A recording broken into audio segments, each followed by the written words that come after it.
If you like to see some pans, just click off this video because I don't have any pans to show you and I'm so disappointed. But don't really click off the video. You should still watch it, okay?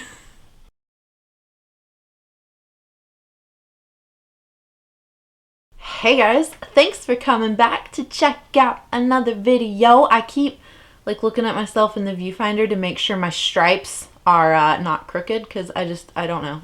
I'm worried about that. Anyway, we are here today to do a Pan Those Eyeshadows update for 2021.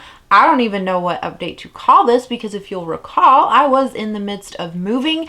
I only packed a certain amount of eyeshadows with me to keep out, and none of them corresponded to my Pan Those Eyeshadows that we started in 2021. So we did kind of a refresher about a month ago. I think it's been a little bit over a month since we last sat down to film this video. But so I don't know. Update one, update whatever. I don't know. But let's just get right on into this. In the description box, I'm going to leave timestamps so that you can skip around if you want. We're going to talk about bonus pans. We're going to talk about the shades that are in here, talk about some looks and things like that. So yeah, if something isn't all that interesting to you, just check out the description box.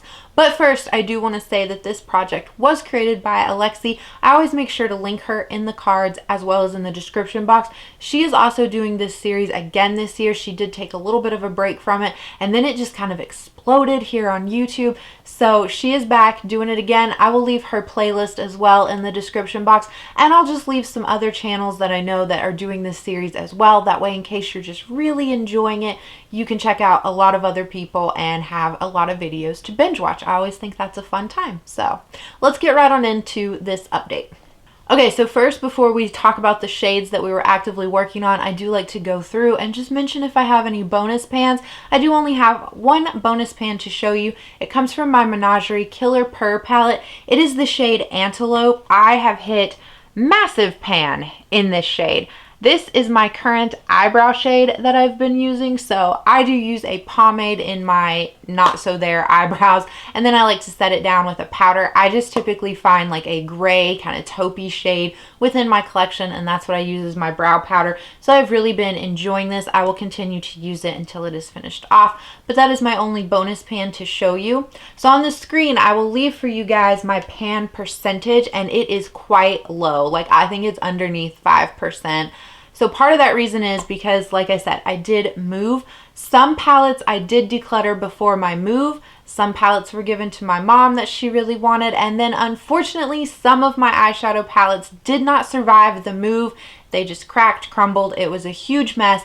Really upset about that. Still mourning my ABH Subculture palette.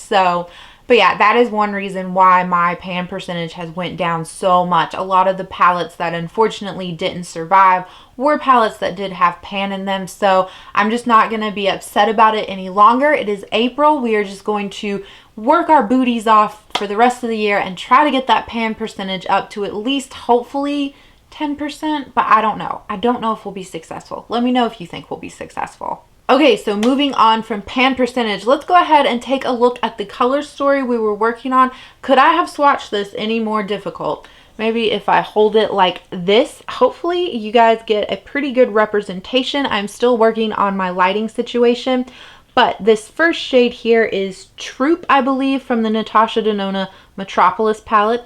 The shade next to that is from the same palette. It is the shade Shield. And then beneath that, again, from the same Natasha Denona palette, we have the shade Fuse.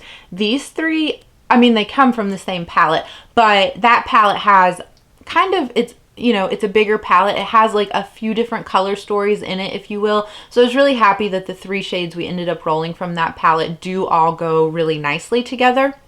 The next two that you are seeing both come from the Kaleidos Club Nebula palette that they did in collaboration with Angie. So this is the shade 7 of 9. This bright blue shade really throws me off within this color story. It is very beautiful, but it is hard to make it work and make something cohesive with the other shadows that I do have in currently. So when I tend to use it, it's more in a pastel kind of look and not really using anything else from the palette. The dark purple, though, is called Cylon, and then this last shade is from another Kaleidos palette, but it is the Futurism 6th, I believe, the Lunar Lavender palette, and it is the shade Crater Grove. So that is the color story we have been working on. Again, I have not hit pan on anything, so nothing is rolling out. But let's just talk about all of the shadows that we have been working on. I will show you. I will try to get as good like close-up views as I can in the camera for you guys. The first palette, though, we will talk about is the Natasha Denona Metropolis palette. 3 of our 6 shades do come out of here. So there's no way to like cover the shades up and, you know, try to hide anything from you guys, but we'll just go in order. So this first shade right here is Troop, and hopefully you can tell we have a really nice dip on this. Now on the screen, I'm going to leave like the amount of times I've used these shadows. I know that I haven't used Troop too terribly much, and it has a massive dip in it. I think one of the reasons is because it is a matte shadow. As you can see, like on swatch, it's just kind of like a matte, kind of grungy army green color. However, within this palette, it is one of those like cream to powder type shadows. And so I feel like it's a little bit more like malleable of a shadow, if you will. And so the dip kind of forms a little bit easier. Also with that shade Troop, I do have it on today in my outer V. It is a shade that it's pretty and I really do enjoy it. However, when you go to blend out your edges, a lot of the shadow kind of dissipates, and so you do have to layer it at least 2 to 3 times to get the desired effect. So again, I think all of that plays into why there's such a massive dip already in that shadow. I really foresee, if I could keep up the usage on it, that this would be a shadow that I could have pan on by next month. Okay, so funny story. This is the shade Shield that we are working on. However, I thought we were working on this shade. I thought this shade was Shield, and it's not. So this shade has more of a usage in it. Shield does not. I have only used Shield twice. I think you can see like some obvious disruption in the pan, but no dip or anything like that forming. I do have it on today. However, it is a darker shimmer shade, as you can see in the swatch. And so what I did with it today was I did end up using this shade on top of it just to kind of lighten it up a little bit. I really like the effect of that, and we'll probably continue just to use those both in conjunction with each other. So then the final shade from this palette that we've been working on is Fuse right here. And hopefully you can tell there is a little bit of a dip forming on it. It is a soft shimmer shade. It is right here. It is very pretty like on swatch, but wearing it, I don't really like it. It is like this, I would describe it as almost like a rust orange yellow kind of gold color, and I just don't like it. I haven't found a way that I love to wear it yet. I think I have a picture of a look I tried to do with it, and I don't like it. It pulls too orange in my opinion, no matter what I try to pair it with. So if you have any suggestions of color combinations to wear that Fuse shade with, I would be more than happy to take them on, because yeah, it's not a shade that I'm enjoying and I'm struggling trying to reach for it. So the next palette that we will talk about is the Club Nebula palette. So I do have 2 shades that come from here. And now this palette, I don't mind the packaging. I don't think it's all that bulky. However, since it's like a box, I can't like fold the mirror back on this. So I don't know the best way. Maybe if I take a washcloth at least and cover up the mirror so I don't blind you guys. There's just not really a good way to like hold it and get, you know, so that you can see everything well. But right here, this bright blue shade is 7 of 9. So I don't know if you'll be able to see anything on camera. In person, like when I went to swatch it on the back of my hand, I could feel a dip. I haven't used it too many times, not because I don't like it. It was a shade that intimidates me, but I really have found enjoyment with it. However, in my Fantasy Self Showdown challenge that I'm doing with Laura, she picked the shade Force Field, which is another Kaleidos shade. It's from the Futurism 5 Electro Turquoise palette, and it is also a matte bright blue. They are just very similar. So I've been trading off, like when the look calls for this like matte kind of bright blue shade, I've been trading off between the 2 of them. I think what I'm going to do is, since the Fantasy Self palette, like if you guys are familiar with it, it has a different set of rules. I think I'm going to lay off on force field and just really focus in on this 7 of 9 shade and try to get it moved out of here and like hit pan on it. Again, it's a really pretty shade. I especially love pairing it with this Queen of Blades shade right here, which to me, like when you look at the Queen of Blades shade, it's kind of like a deep kind of teal green color, but it really just blends so nicely with 7 of 9. So I've really been enjoying that. The other shade we are working on from this palette is Cylon right here. Now I know right there, you guys can see the dip. This is such a pretty, just matte, plummy purple kind of shade. I just have absolutely fallen in love with it.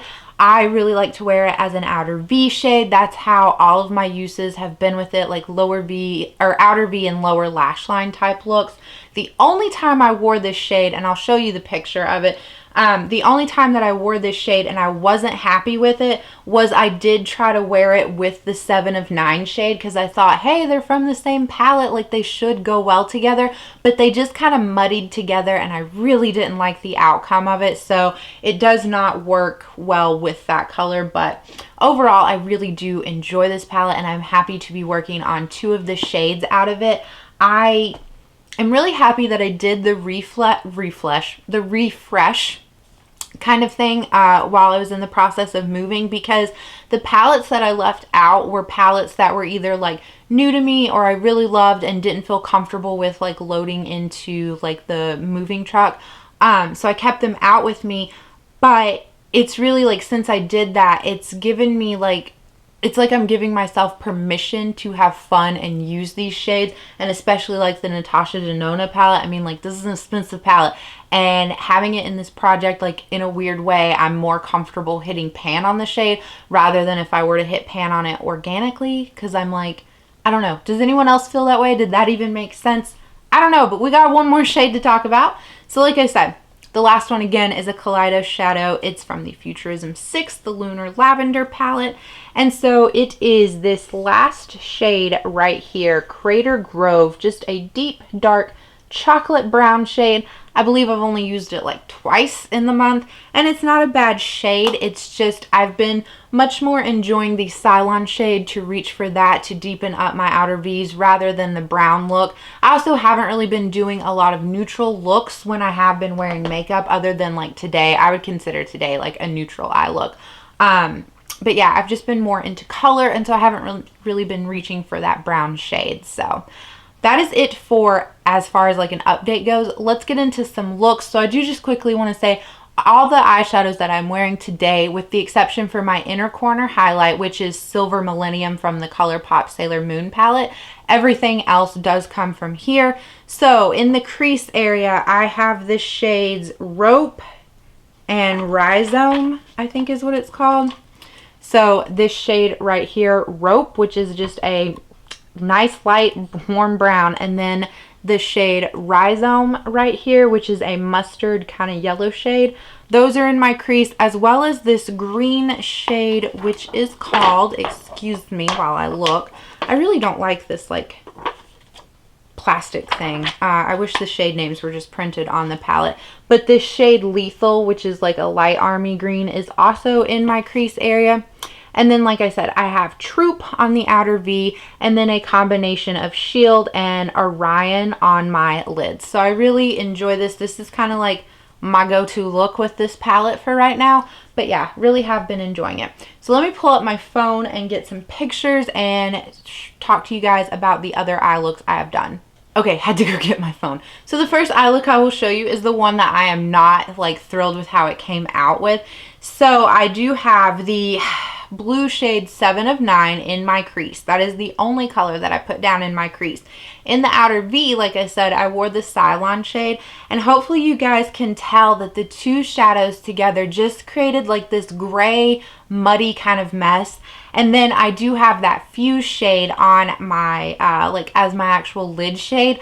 Usually I like golds with purples, but this gold and the purple, I didn't like it together. Just this whole look felt like a mess. I did not like how it turned out whatsoever. So again, leave me any suggestions that you have down below for looks that I could do with that Fuse shade. This like really intense, just orangey gold shade. Ugh, Okay, the next eye look I will show you, I think this is the only other one that I have, which is unfortunate, but we'll go with it. So it's not a very good picture, but I do have from my Fantasy Self palette, I have the shade Miracle Romance, which is from the ColourPop Sailor Moon palette. It's kind of like a pastel lavender.